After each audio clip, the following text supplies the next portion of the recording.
Eco 360. Estamos de vuelta para nuestro último bloque.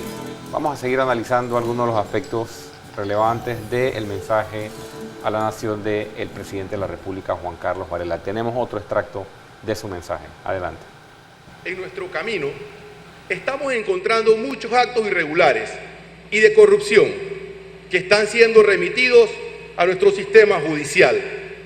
Es en este órgano, con el respaldo de la nueva Procuradora de la Nación y el Contralor de la República, escogido por esta Asamblea, donde descansa la gran responsabilidad de cumplir con el pueblo panameño para que los responsables de lesiones patrimoniales contra el Estado rindan cuentas ante la... Importante, o por lo menos lo que quiero plantear o poner sobre la mesa, yo creo que ya llega el momento de separar, ¿no? O sea, las investigaciones, todos los insumos y las denuncias tienen que ser presentadas, pero yo creo que sí se empieza a sentir una voz ciudadana de que el gobierno tiene que empezar a atender temas concretos y dar resultados concretos. El presidente habla de que han sido 6 meses muy difíciles, lo mencionó en otra parte de su discurso, y dice que ya han encontrado muchas irregularidades. Yo creo que también hay que dar un espacio para la comprensión o la paciencia, pero yo creo que ya hay temas muy concretos que atender. Habló de seguridad también, más adelante, transporte, salud. Hay cosas, hay que gobernar. Hay que gobernar. Y yo creo que definitivamente en materia de persecución criminal era evidente que el presidente de la República no podría trabajar de la mano con el Ministerio Público como estaba. Pero también hay un mensaje importante allí, y es que la corrupción no se puede combatir solamente desde el Ministerio Público. Lo importante es que desde el Poder Ejecutivo se tomen todos los correctivos necesarios para prevenir la acción antes que ocurra. La corrupción tiene 3 etapas, 3 fases importantes: la prevención, en su ejecución y después en su sanción. Hay que prevenir el acto corrupto cerrándole las llaves de discrecionalidad y Pero en la fase de la certeza del castigo, quien entra es el Poder Judicial, que tiene que alinearse con el discurso del señor presidente en el sentido de cerrar los espacios de impunidad. Quiero aprovechar, porque antes de una cosa importante que me gustaría, y esta es más docencia, pero no se puede estar hablando de impunidad si no ha habido investigación. Cuando hay investigación y llega al Poder Judicial y por algún elemento distinto a las verdaderas causas de la investigación se deja libre a un culpable o no se sanciona a un responsable, allí sí hay una impunidad que es perniciosa para la corrección de la acción. Brevemente, no me quiero desviar, pero creo que es muy importante esto. Esas medidas que forman parte de un todo, ¿no?, del combate contra la corrupción, las leyes que hay que pasar, las enmiendas que hay que hacer, los presupuestos que hay que aprobar, esto ¿a quién le corresponde? ¿Necesitamos un plan nacional anticorrupción? A todos, ¿O estas cosas las tiene que proponer todas la licenciada Kenia Porcel?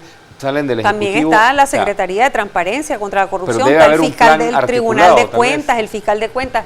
Yo creo que tiene que haber una gran mesa en la que se tiene que sentar como si fuera un gabinete contra la corrupción.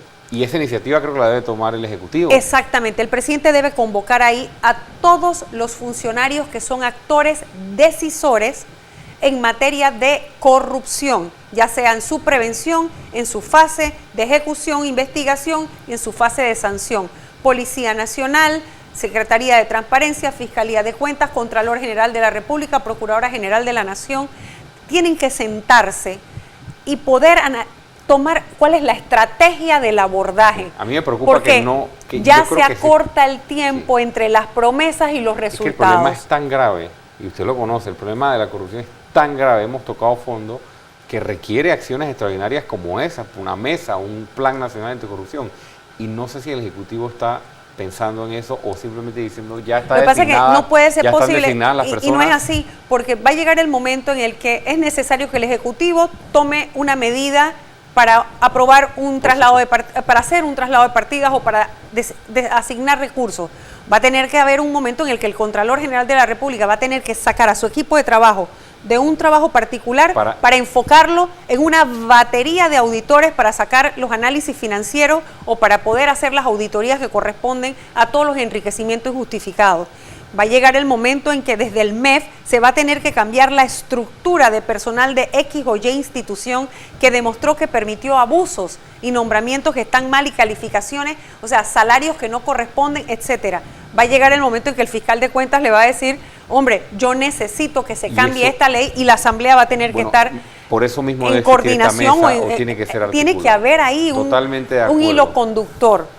Hablamos brevemente de seguridad, uno de los temas que sigue preocupando mucho a la ciudadanía, y el presidente también se refirió a seguridad en su discurso. Y les aseguro que nuestro gobierno usará toda la fuerza del Estado para sacar la delincuencia de los barrios, proteger nuestra plataforma de servicios logísticos y enseñarle a nuestros jóvenes en riesgo social que solo hay un camino, el camino correcto. Estoy convencido que para recuperar a nuestros jóvenes en riesgo, primero tenemos que recuperar el control de nuestros barrios con una mayor presencia del Estado. Para los que insistan en el camino de las bandas criminales, iremos tras ellos. Serán enjuiciados por el delito de pandillerismo, les confiscaremos sus bienes y les rendirán cuentas a la justicia. Sube el tono un poco el presidente, me parece, con respecto a aquel discurso hace 6 meses, haciendo un llamado a que los pandilleros dejaran las armas.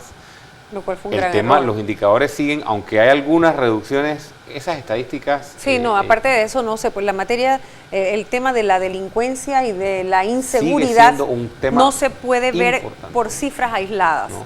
Mientras la ciudadanía siga percibiendo el estado de inseguridad y se sigan dando casos que afecten, que hagan que el ciudadano se retraiga de la vida pública, que el ciudadano le ceda los espacios públicos, no se tome los parques, no pueda salir a los restaurantes, demás. En el momento en que el ciudadano empieza a tener temor de relacionarse en público de manera tranquila, en el comercio, etcétera, hay una política fallida. Y yo creo que un gobierno tiene rápidamente que identificar para qué quiere, cómo quiere atender al ser humano, a sus ciudadanos. ¿Tú quieres que el ciudadano entre a tu tienda a comprar o quieres que entre a robar? Entonces, tiene que haber una gran alianza público-privada. El sector privado no puede quedar por fuera de esto. Las estrategias tienen que involucrar a la parte que se ve o beneficiada o afectada. Porque si entra a comprar, tú ganas. Si entra a robar, tú pierdes. Entonces, definitivamente que tiene que haber una alianza público-privada para atender este tema, que desde mi punto de vista, a 6 meses, sí hay una falta de respuesta. Estoy de acuerdo con eso. Y aquí tuvimos al ministro Aguilera hablando de ese tema. Diputada, el tiempo se nos va. Cuando termina el mensaje, yo que estaba tratando de tomar nota para el análisis de esta noche, hacía mi lista de los temas que no se habían tratado en el discurso. Y luego, en algo que considero más estratégico que otra cosa, el presidente de la República sale de la Asamblea y da una conferencia de prensa afuera de la Asamblea y allí habla de se la abordan todos que no los lo habló en la otros Asamblea. temas de una manera superficial que no se habían incluido en el mensaje. Se habló de la constituyente.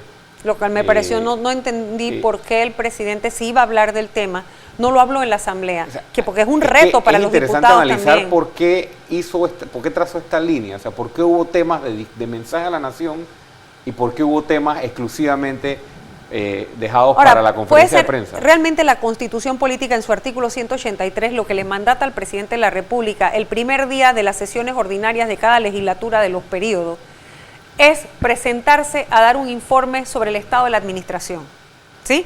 Entonces uno pudiera pensar que como ese no es un tema ya en desarrollo, sino es todavía un tema que no sea exacto, no había una obligación de hablar de la constituyente en la Asamblea y que puede ser que realmente lo habló afuera porque se lo preguntaron y no porque él haya espontáneamente abordado el tema. Yo creo que él podía esperar que las preguntas iban a estar relacionadas al tema de la designación del magistrado Valdés Escoferi, al tema de la constituyente. Y el tema del gran ausente de estas designaciones, el procurador de la administración. Le preguntaron al respecto y dijo que el lunes, qué hace esa persona ahí en ese puesto. Dijo que el lunes hacía el anuncio Y yo escuché cuando usted esta mañana hablaba de la importancia del cargo, porque al margen de las funciones constitucionales y legales que tiene la Procuraduría de la Administración, usted contaba pues el testimonio de que es el único funcionario que se puede prestar para defenestrar. Ahora tenemos un presidente respetuoso de las instituciones. Ahora tenemos un presidente que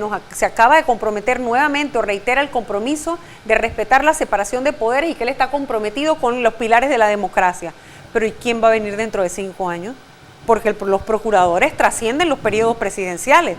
Entonces no nos vaya a ocurrir lo mismo de la vez anterior. Debemos aprender de la experiencia y es fundamental que a la Procuraduría de la Administración no llegue una persona servil, sino que llegue una persona comprometida con altos estándares éticos, con un conocimiento pleno del Estado de Derecho y su necesidad de respetar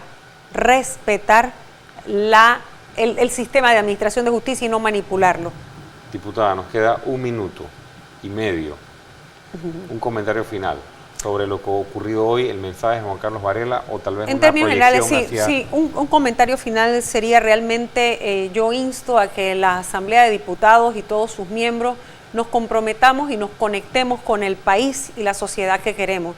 Yo creo que ha llegado el momento en que la Asamblea forme parte de esa gran cruzada contra la corrupción, que es uno de los grandes males, y por el otro lado, esa gran cruzada para la correcta distribución de la riqueza que hay en el país, porque mientras que nos siguen hablando, el presidente señaló que va a haber crecimiento económico, pero también nos señaló que ha encontrado las finanzas en un desastre. Entonces tiene que haber más coherencia en ese discurso.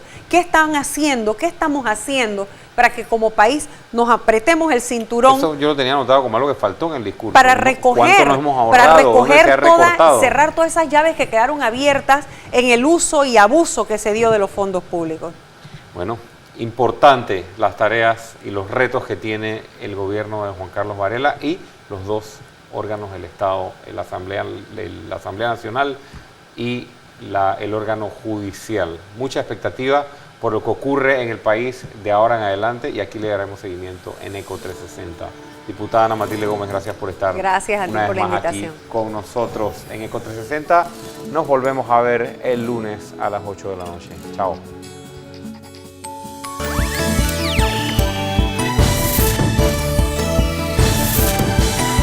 ECO 360.